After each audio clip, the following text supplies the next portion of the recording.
ما باید آرامی سرحد، کشور و وطن را همیشه نگاه داریم، زیرا آرامی ملت از آرامی خلق سرچشمه میگیرد. تاکید نمود رئیس ولایت سوغد رجبای احمدزاده ضمن تجلیل 29مین سالگرد روز قوه‌های مسلح جمهوری تاجیکستان. چورابینی تантанавӣ به این مناسبت در تالار کاخ رودکی برگزار گردید. رجبای احمدزاده گفت که سربازان و افسران کشور مشق و تمرین‌های معاصر را همروزه به اجرا رسانده برای پیشگیری نمودن خوف و خطرها آماده باشند. باید جوانان را برای به تندرستی، میهن‌پرستی، به علم و دانش و با همین سلاح و اسلحه و تکنیک معاصر را مسئول کردن جدی باید با همین مثلا مشغول شدیم. بیهوده نگفتم که 200 مرد جنگی باید بیش از 100,000.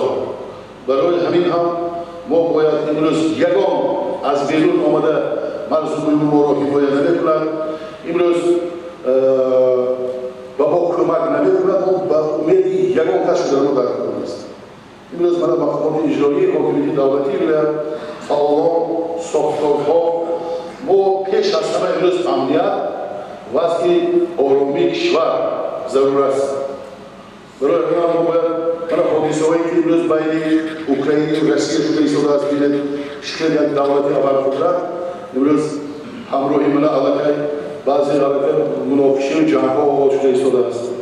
برای همین هم این دولتی که راهبری دولت مدت 30 سال برای ما و شما بنیاد کردن ساختن، ما باید چون گوهره چشم احتیاط کنیم، حفظ نماییم، جوانان را برای وطندوستی، میهن‌پرستی و درس مردانگی آماده کنیم که یگان ما باید خودمان را حفظ کرده توانیم.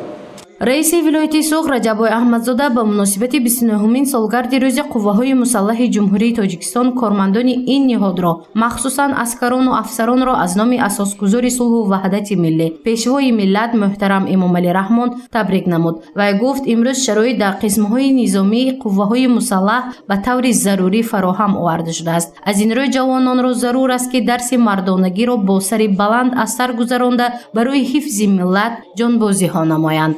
امروز من با قناعتمندی و افتخار اظهار می‌نمایم که افسران و سربازان قوه‌های مسلح از بسیار امتحان و آزمایش‌های سخت و سنگین با سر بلند گذشتند و رسالت کسبی و حفظ شرمندگی خود را با شجاعانه ادا نمودند.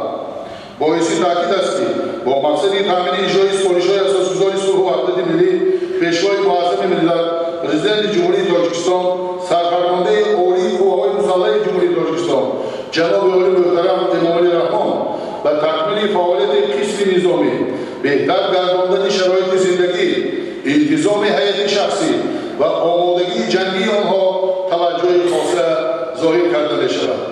بعد قرائت تبریکات که به مناسبت 29مین سالگرد روز قوه‌های مسلح جمهوری تاجیکستان بخشیده شد، رئیس ولایت سوغد رجبای احمدزاده به فعالان و سابقه‌داران قوه‌های مسلح جمهوری تاجیکستان تحفه‌های خاطره‌ای تقدیم نمود.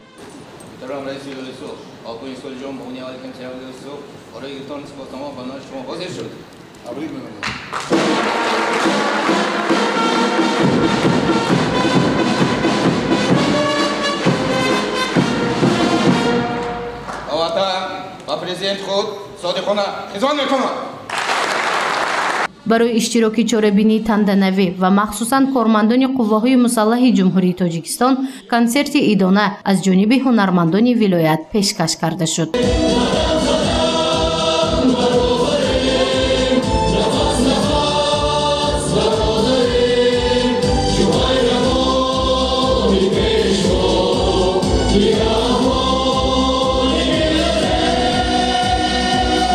گزارش مفتونش کورو و نعیم جان ایوبов برای برنامه اطلاعاتی خبر.